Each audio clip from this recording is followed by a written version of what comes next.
Hallelujah. सभी को जय मसीह की। मैं अमरीक जॉय आज एक बार फिर प्रभु पिता का धन्यवाद करता हूँ कि प्रभु पिता ने समय दिया कि परमेश्वर के वचन आपके साथ बांट सकूँ। आप मेरे चैनल को सब्सक्राइब कर लो, साथ में जो बेल आइकन है उसको टच कर लो ताकि आने वाले वीडियो का नोटिफिकेशन, उसकी जानकारी आपको तुरंत मिलने पाए और आप मेरे साथ इस वीडियो के अंत तक बने रहें। तो आज मैं जो आपसे बात करने वाला हूँ, इस बात को बहुत ध्यान से सुनना, इस बात को समझना। आज मैं बात करने वाला हूँ ऐसे विश्वासी लोगों की, ऐसे मसीही लोगों की कि जो मसीह में तो हैं और आजकल के नहीं हैं, उनको काफ़ी समय हो गया विश्वास में आए हुए, लेकिन जैसा बाइबल में लिखा है वैसी आशीष उनके पास नहीं है। जी हाँ, परमेश्वर ने अब्राहम को बोला था, अब्राहम मैं तुझे आशीषित करने वाला परमेश्वर हूँ और तेरे कारण पृथ्वी के दूसरे घराने के लोग भी वो आशीषित होंगे। मतलब परमेश्वर ने अब्राहम को आशीषित किया है, परमेश्वर ने अब्राहम को अपनी आशीष दी है। लेकिन साथ में परमेश्वर ने यह भी बोला था, अब्राहम तू विश्वासियों का पिता है और जितने लोग परमेश्वर के ऊपर, प्रभु यीशु के ऊपर विश्वास करेंगे वो सभी लोग तेरी संतान होंगे। तो इसका मतलब कि जो आशीष अब्राहम, जो विश्वासियों का बाप है, विश्वासियों का पिता है, जो आशीष उसको दी गई, तो यकीनन उस आशीष के भागीदार उसके बच्चे भी होने चाहिए। लेकिन अब्राहम तो देखो, वो तो आशीषित है, लेकिन आज मसीह को मानने वाले लोग, जो लोग ऐसा बोलते हैं कि हम अब्राहम की संतान हैं, आज उनकी हालत देखो, उनका जीवन देखो, तो जो आशीष उनके जीवन में होनी चाहिए वो आशीष नहीं है। तो मैं आप से पूरी बात करूंगा, लेकिन उसके पहले मैं एक बात बताना चाहता हूं कि मैं ऐसा क्यों बोल रहा हूं कि आज मसीही लोगों की हालत सही नहीं है। आज उनको जैसे आशीषित होना चाहिए वैसे वो लोग आशीषित नहीं है। तो मैं जो बताना चाहता हूँ उसको ध्यान से सुनना। शायद आप लोगों ने ये किताब में पढ़ा हो या सुना हो, कोई इंसान था, उसके पास एक मुर्गी थी और वो मुर्गी जिस इंसान की थी उसके घर में वो रहा करती थी, वहीं पर वो दाना खाया करती थी, पानी पिया करती थी, सब कुछ वहीं पर किया करती थी। लेकिन जब उस मुर्गी का समय आता था अंडा देने का, तो अंडा देने के लिए वो किसी पड़ोसी के घर में चली जाती थी और एक बार नहीं, दो बार नहीं, हर बार ऐसा होता था। अभी देखो, वो खाती कहीं पर थी, पीती कहीं पर थी, रहती कहीं पर थी, लेकिन जब अंडा देने की बारी आती थी तब वो पड़ोसी के घर में जाती थी। तो मैं आपको पूछना चाहता हूँ, क्या ये मुर्गी की सही बात है? क्या मुर्गी को ऐसा करना चाहिए? ये हंसने वाली बात नहीं है, सीरियस मैटर पे बात कर रहा हूं मैं। खाया पिया अपने मालिक के घर पे, अंडा देने की बारी आई तो वो किसी दूसरे के घर में, तो क्या मुर्गी सही कर रही थी? आपका जवाब सही है कि नहीं, मुर्गी को ऐसा नहीं करना चाहिए था। मुर्गी को ऐसा नहीं करना चाहिए। अरे जहाँ पर वो खाती है, जहाँ पर वो पीती है, जहाँ पर वो रहती है और जो उसकी देखभाल करता है, उसको वहीं पर ही अंडा देना चाहिए। लेकिन ये हालत आज के विश्वासी लोगों की है। आज के विश्वासी लोग आराधना परमेश्वर की करते हैं, बंदगी परमेश्वर की करते हैं, उपासना परमेश्वर की करते हैं, लेकिन जब उनके जीवन में परेशानी आती है, जब उनके जीवन में मुश्किल आती है, जब उनके जीवन में कोई भी ऐसी समस्या आती है, तब वो लोग अपनी समस्या का समाधान करने के लिए, उसका हल करवाने के लिए अपने परमेश्वर को छोड़कर वो कहीं और जाते हैं। मान लो कोई डॉक्टर के पास चला गया, किसी को परेशानी आ गई, समस्या आ गई, तो वो डॉक्टर के पास गया, तो डॉक्टर क्या करता है मालूम है? वहाँ पर उसका इलाज तो करता है, साथ में उसका इलाज वो फ्री में नहीं करता, उससे पैसा लेता है, उससे फीस लेता है। अभी देखो, प्रार्थना परमेश्वर की हुई, बंदगी परमेश्वर की, आशीष परमेश्वर देने वाले हैं, सब कुछ परमेश्वर देते हैं। लेकिन जब परमेश्वर के लिए कुछ करने का समय आए तब इंसान क्या करता है, परमेश्वर को छोड़कर वो किसी ऐसे इंसान के पास चला जाता है जिसके साथ उसका दूर दूर तक कोई रिश्ता नहीं है, जिसको उसने कभी जाना नहीं, कभी पहचाना नहीं, कभी माना नहीं, कभी देखा नहीं। वहाँ पर जाकर क्या करता है, वो अपना पैसा डालता है। तो क्या परमेश्वर उसको अच्छा नहीं कर सकते? क्या परमेश्वर उसकी समस्या को दूर नहीं कर सकते? क्या परमेश्वर उसकी समस्या का हल नहीं कर सकते? कर सकते हैं। लेकिन ये तो मुर्गी वाली बात हो गई। आशीष परमेश्वर से, कारोबार में बढ़ोतरी परमेश्वर से, हवा, ऑक्सीजन, पानी, बनाया हुआ सूरज, उसका प्रकाश, सब कुछ परमेश्वर से, बुद्धि, समझ, तंदुरुस्ती परमेश्वर से। लेकिन जब अंडा देने की बारी आई, मतलब जब उसका जो परमेश्वर का बनता है वो देने की बारी आई, तो इंसान क्या करता है, उस मुर्गी के समान अंडा देने के लिए किसी पड़ोसी के पास चला जाता है। मेरी बात का बुरा मत मानना, ज़्यादातर ऐसा होता है। इंसान को कोई समस्या आ गई, कोई परेशानी आ गई, इंसान वहाँ पर चला जाएगा। और तो और अगर बाइबल की बात करें, बाइबल में लिखा है, लेवी व्यवस्था उसका 27 अध्याय उसके 30 वचन, परमेश्वर ऐसा बोलते हैं कि भूमि का, जमीन का, धरती का जो भी वो पैदा करती है उसका दशमांश मेरा है और मेरे लिए पवित्र है। तो सबसे पहली बात, ज़मीन से, इस धरती से क्या पैदा किया परमेश्वर ने? इंसान को भी पैदा किया। तो इंसान का दशमांश वो तो है। कैसा दशमांश?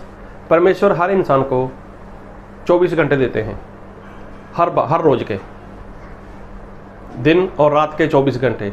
तो 24 घंटे का दशमांश 2 घंटे 24 मिनट। लेकिन इंसान वो 2 घंटे 24 मिनट परमेश्वर को नहीं देता। तो हो सकता है कि जब वो कभी बीमार हो या कभी ऐसी प्रॉब्लम में आता है, तब वो क्या करता है मालूम आप लोगों को? वो हॉस्पिटल में चला जाता है, वहाँ पर एडमिट हो जाता है। फिर वहाँ पर वो 2 दिन रहे, 3 दिन रहे या 4 दिन रहे, या फिर सुबह जाए शाम को वापस आ जाए। तो वहाँ पर मालूम क्या करता है? वो 3-3 घंटे, 4-4 घंटे वहीं पर बेड के ऊपर पड़ा रहता है। अभी देखो, वहाँ पर आसान है या परमेश्वर के साथ वफादार बनना आसान है?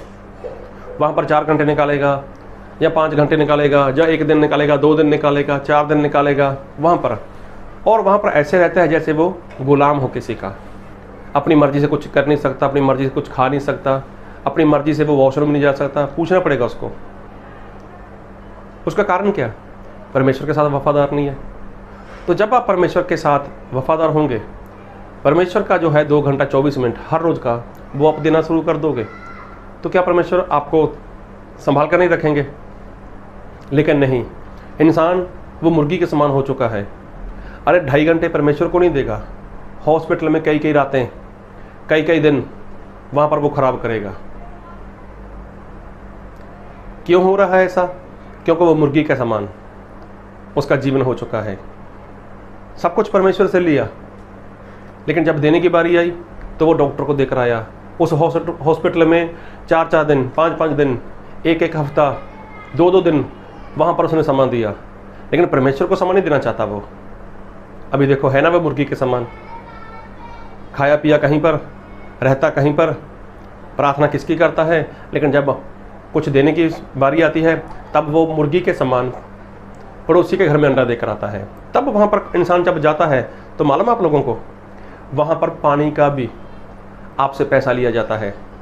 आप वहाँ पर पानी पीते हो या नहीं पीते, वहाँ पर आपसे पानी का पैसा भी लिया जाता है। और वो जो उनके पास बेड रहता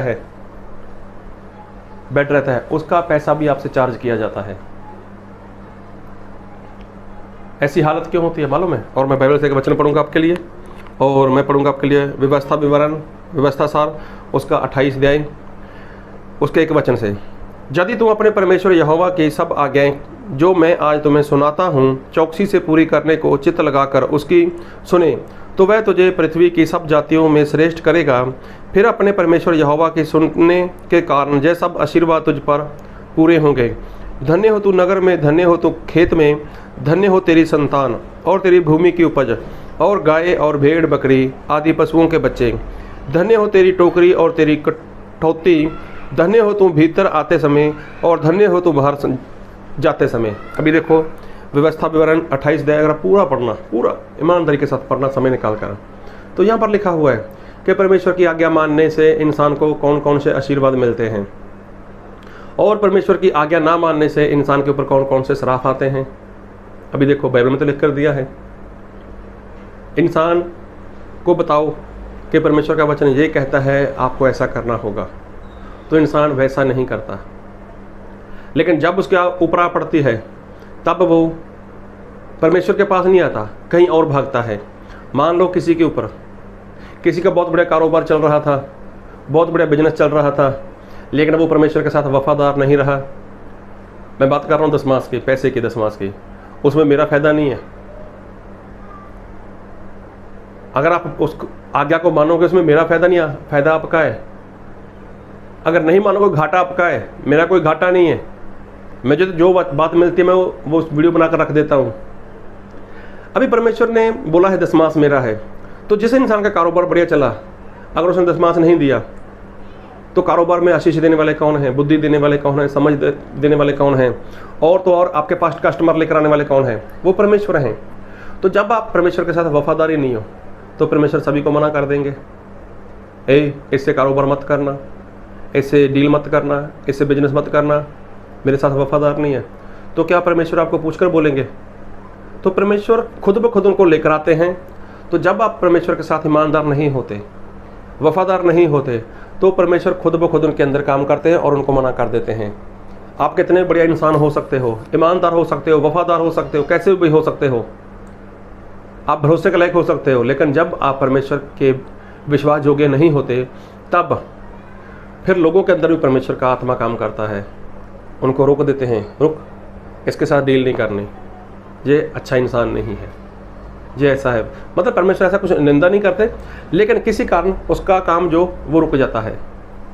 फिर इंसान क्या करता है, वो परमेश्वर की तरफ नहीं आता, फिर वो भागता है EMI की तरफ, लोगों की तरफ भागता है। किसी को पकड़ेगा, मुझे थोड़ा 25-30 हज़ार दो ना लोन के लिए ऊपर, मैं लौटा दूंगा धीरे धीरे कर, मेरे घर की हालत सही नहीं है। या फिर वो क्या करेगा मालूम है पर लोगों को, अपनी गाड़ी को गिरवी रख देगा, उसके ऊपर लोन ले लेगा, फिर जहाँ किसी के पास जाएगा उधार लेने के लिए। उसकी दुर्दशा क्यों हुई? क्योंकि वो परमेश्वर के साथ वफादार नहीं है। अभी परमेश्वर ने उसको कितना बढ़ाया, कितना उसको मतलब ऊपर लेके गए, कितनी उसको आशीष दी, लेकिन जब वो लिया परमेश्वर से, खाया परमेश्वर से, पिया परमेश्वर से, सब कुछ परमेश्वर से, लेकिन जब अंडा देने की बारी आई उस मुर्गी के समान, तो वो कहीं और चला जाता है। तो इसलिए आपको लगा ना ये मुर्गी गलत करती है, मुर्गी किसी पड़ोसी के पास जाकर अंडा देकर आती है, खाती कहीं पर है, वो गलत है। तो सही बात है, वो गलत तो है ही, लेकिन वो तो ना समझ है, उसके अंदर कौन सी बुद्धि है। आप तो समझदार हो ना, आपके अंदर तो बुद्धि काम करती है ना, आपके अंदर तो इतनी सी अकल है ना। तो अगर आपकी हालत ऐसी हो चुकी है, आप 2.5 घंटे परमेश्वर के लिए नहीं निकाल रहे, उसके चलते आप बीमार रहते हो, दवाई लेते हो, परेशानी में रहते हो, हॉस्पिटल में रात दिन आपको जाना पड़ता है, कई दिन वहाँ पर, कई रात वहाँ पर आपको बितानी पड़ती हैं, या आप सुबह जाते हो, शाम को, दोपहर को, जब भी 4-4, 5-5 घंटे बाद आप घर पे आते हो, फिर भी आपके शरीर में वो प्रॉपर चंगाई नहीं रहती। तो थोड़ा सोचो ना, थोड़ा विचार करो ना इस बात के ऊपर, क्यों ना मैं परमेश्वर को 2 घंटे 24 मिनट उसका काम कर सकूं ईमानदारी के साथ, और मेरे साथ ऐसा ना हो। ऐसा हो सकता है, परमेश्वर कर सकते हैं, लेकिन जब आप 2 घंटे 24 मिनट परमेश्वर के काम के लिए खर्च करोगे, तो फिर परमेश्वर आपका जो 5 घंटा 6 घंटा, 1 दिन, 1 रात, 2 दिन, 4 दिन हॉस्पिटल में बर्बाद होते ना, तो वो ऐसा नहीं होगा। तो परमेश्वर आपको आशीर्वाद देंगे, परमेश्वर आपको बढ़ाएंगे। ऐसे ही आपका पैसा है, पैसा भी आप डॉक्टर को लोगों को ख़राब करते हो, वहाँ पर इतना पैसा भी खर्च करते हो, हज़ारों के हिसाब से, सैकड़ों के हिसाब से आप पैसा बर्बाद करते हो, चंगाई तो फिर नहीं मिलती आपको। तो लेकिन जो परमेश्वर का बनता है, जो परमेश्वर ने बोला दशमांश मेरा है, मेरे लिए पवित्र है, तो ऐसा कर देखो। और ये दोनों बातें साथ में रखना। अगर पैसे का दशमांश देते हो ना, तो साथ में 2.5 घंटे परमेश्वर को देना है, 2 घंटे 24 मिनट। अगर 2 घंटे 24 मिनट दे रहे हो तो साथ में कमाई का दशमांश भी देना है। फिर देखना परमेश्वर आपके जीवन में कैसे काम करते हैं। दोनों में से एक करोगे तो कुछ नहीं होने वाला। दोनों साथ में करो, दोनों साथ में करो। अगर ऐसा करोगे तो परमेश्वर आपका समय बचाएंगे। आपको हॉस्पिटल में रात नहीं काटनी पड़ेगी, वहाँ पर समय बर्बाद नहीं होगा, वहाँ पर डॉक्टर लोग कैसे कैसी बातें बोलते हैं वो नहीं सुनना पड़ेगा। और कमाई के प्रति जो आपको मिलता है उसमें से आप वफादार रहोगे तो कभी भी आपको कर्ज लेने की जरूरत नहीं रहेगी। आप व्यवस्था विवरण 28 अध्याय पूरा पढ़ लेना। कभी आपको उधार मांगने की जरूरत नहीं रहेगी यदि आप परमेश्वर के वचन को ईमानदारी के साथ सुनोगे और जो लिखा है वैसा करोगे। और बाइबल में लिखा है, प्रभु यीशु ने ऐसा बोला है कि मैं आज कल और जुगानो जुग एक सा परमेश्वर हूँ। ऐसा मत बोलना कि नए नियम में नहीं लिखा। तो परमेश्वर तो वही है ना, परमेश्वर के वचन तो वही है ना, परमेश्वर की आज्ञा तो वही है ना, परमेश्वर का पवित्र आत्मा तो वही है ना। ये आपकी भलाई वाली बात है। हाँ, भरमाने वाले लोग आपको कुछ भी भरमा सकते हैं। तो मुझे आपका दशमांश की बात नहीं कर रहा कि मुझे दशमांश देना, मुझे ज़रूरत नहीं आपका दशमांश की। दशमांश परमेश्वर का है तो परमेश्वर को दो, और देने से पहले परमेश्वर को पूछ लेना। अगर ऐसा करोगे तो परमेश्वर के जितने भी वचन की आशीष है वो सारी आपके ऊपर आ जाएगी। आपको मांगने की जरूरत नहीं रहेगी। तो प्रभु आपको इन वचन से बहुत ऐत की आशीष दे। आमीन।